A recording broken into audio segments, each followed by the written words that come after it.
प्रयागराज महाकुंभ अपनी सनातन आस्था, आध्यात्म और अपनी परंपराओं के लिए जितना दुनिया भर के लोगों को आकर्षित कर रहा है, उसमें जो भगदड़ आई उसके बाद मौनी अमावस्या के दिन इस भगदड़ में अब कई सारे एंगल खुलने शुरू हुए हैं और अब तमाम पहलुओं की जो जांच आगे बढ़नी शुरू हुई है, वो इस तरफ भी इशारा कर रही है कि कहीं इन सब के पीछे ये कोई एक साजिश तो नहीं है और इसी साजिश की पड़ताल के लिए कई सारी तकनीक का इस्तेमाल किया जा रहा है। तमाम नंबरों पे भी नजर डाली जा रही है जिनका इसके इस घटना के बाद से जो नंबर ज्यादातर बंद नजर आ रहे हैं। लगभग 16,000 ऐसे नंबर हैं जिनको लगातार ट्रेसिंग पे रखा गया है, उनका डेटा विश्लेषण किया जा रहा है, एनालिसिस की जा रही है और उस डेटा एनालिसिस में बहुत सारे पहलू सामने आते हुए दिखाई दे रहे हैं। ये माना जा रहा है कि इस घटना के पीछे कोई ऐसी साजिश भी रही है जो चाहते थे लोग, कुछ लोग ऐसे चाहते थे कि शायद ये जो महाकुंभ हो रहा है इसके जरिए उत्तर प्रदेश सरकार को कटघरे में खड़ा कर दिया जाए, व्यवस्था को कटघरे में खड़ा कर दिया जाए और इस पूरे सनातन की इतनी बड़ी जो भीड़ जुट रही थी, जो दुनिया जिसको देखने के लिए आ रही थी, उस पे एक कालिख पोत दी जाए। इन सबको लेके पुलिसिया जांच जब आगे बढ़ी है तो तमाम पहलुओं पे वो नजर रख रही है और उनमें जो डेटा एनालिसिस होना शुरू हुआ है तो लगभग 16,000 फोन ऐसे थे जिनका डेटा एनालिसिस किया गया और उनमें कई सारे फोन ऐसे हैं जो इस घटना के बाद से ही बंद हो गए हैं, यानी वो एक्टिव नहीं है। कुछ और पहलू भी इसके साथ जुड़ रहे हैं। अब सवाल इसमें है कि आखिर इन सब के पीछे साजिश की बात जो आ रही है, वो साजिश की बात आखिर आई क्यों? तो साजिश के पहलुओं पे अगर बात करते हैं तो सबसे पहले जो नजर जाती है वो यही कि अचानक से इतनी बड़ी भीड़ रात के वक्त में जब तकरीबन 2 बज रहे थे, कैसे बैरिकेड तोड़ के अंदर घुसती है और लोगों को कुचलते हुए आगे बढ़ती है, उन पर हमला बोल देती है, एक तरीके से ऐसा कहा जा रहा है। तो उसमें एक बात जो सामने आ रही है वो है कि नारेबाजी, कोई एक नारेबाजी भी लगा रहे थे लोग और वो लोग कौन थे, अब इसकी पड़ताल भी शुरू हो गई है। इस एंगल पे भी जांच एजेंसीज आगे बढ़ती हुई दिखाई दे रही हैं। दूसरा जो सबसे अहम पहलू है वो है उस डेटा एनालिसिस में जिन 16,000 फोन नंबर्स को शामिल किया गया है, वो 16,000 फोन नंबर्स में से जो बंद पड़े फोन नंबर हैं, जिनको अब एक्टिव नहीं देखा जा रहा है, वो आखिर कौन लोग थे, किनके नंबर थे और आखिर इस घटना से उनके ताल्लुकात क्या क्या रहे हैं। तो अब एनालिसिस उस पे भी की जा रही है कि इसमें कहीं कोई साजिश का पहलू तो नहीं है, कोई ऐसा तो नहीं है कि ये सारे लोग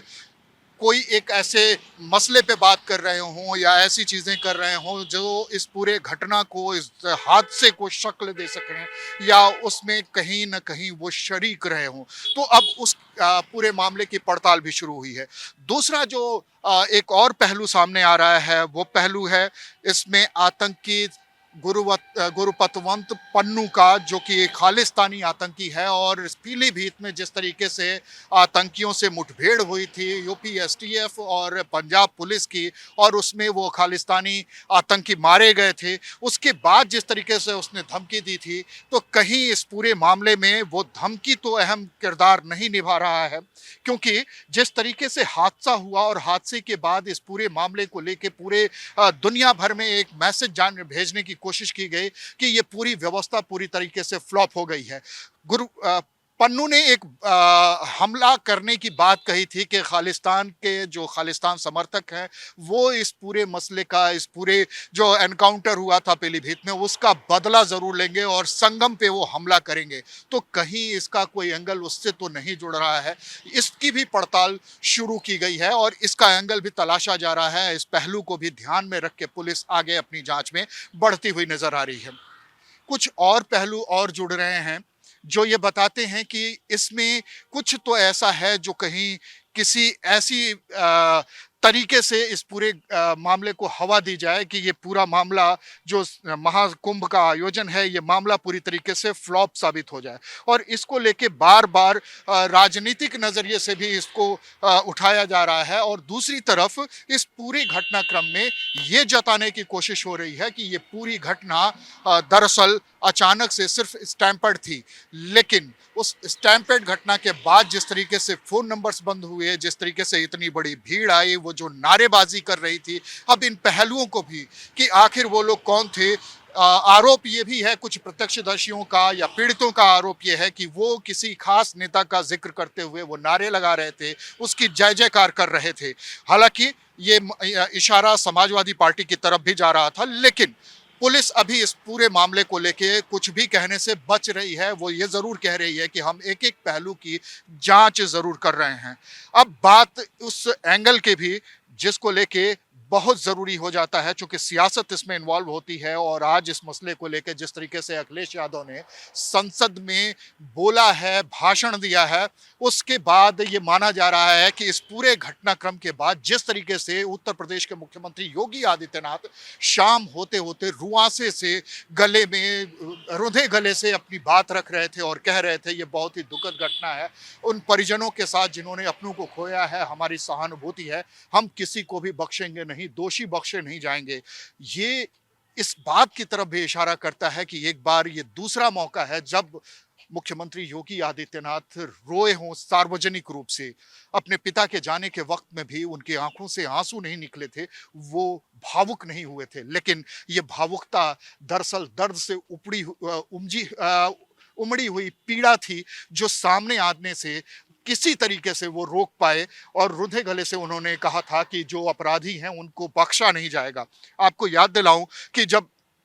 सदन में वो रोए थे, जब उन गोरखपुर में उन्हें गिरफ्तार किया गया था और उस समय मुलायम सिंह यादव की सरकार हुआ करती थी उत्तर प्रदेश में, तब वो सदन में एक बार रोते हुए उन्होंने कहा था कि क्या सुरक्षा इस तरीके से की जानी चाहिए, सदन में क्या हमारी कोई भूमिका नहीं है। और इस रोने के बाद जब योगी निखर कर सामने आए तो उन्होंने उस बदले को भी पूरा किया जो उनके मन में चल रहा था। उन्होंने उसको दिखाया कि उन्होंने जो ठाना था उसका असर तो होना ही है। और यही चीज देखने को मिली।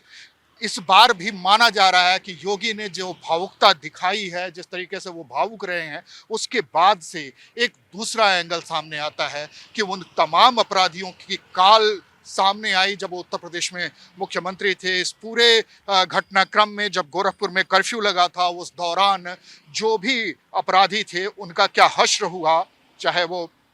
उत्तर प्रदेश के बड़े माफिया रहे हों, गैंगस्टर्स रहे हों, बाहुबली रहे हों, उन सबको या तो उत्तर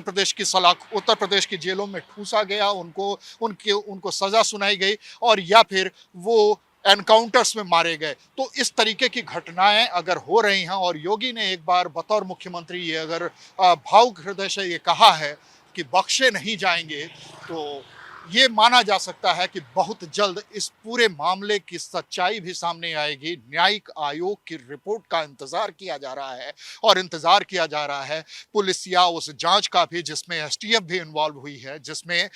जो 7 लेयर के पुलिस का जो तंत्र बिछाया गया था, उनके हर जो विभाग है, हर विभाग की जांच अपने तरीके से आगे बढ़ रही है। और जो टेक्निकल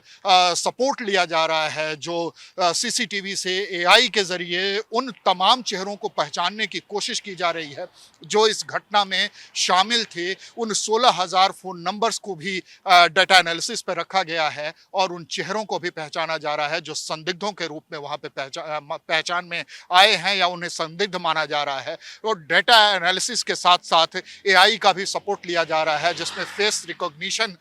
जो ऐप है उसके जरिए अब उनकी पड़ताल भी की जा रही है। और माना जा रहा है कि 300 से ज्यादा ऐसे चेहरे पहले से ही चिन्हित हो चुके हैं। बहुत जल्द उनकी पहचान सार्वजनिक होगी, बहुत जल्द उन पर एक्शन भी होगा और जांच पड़ताल भी आगे बढ़ती हुई दिखाई देगी।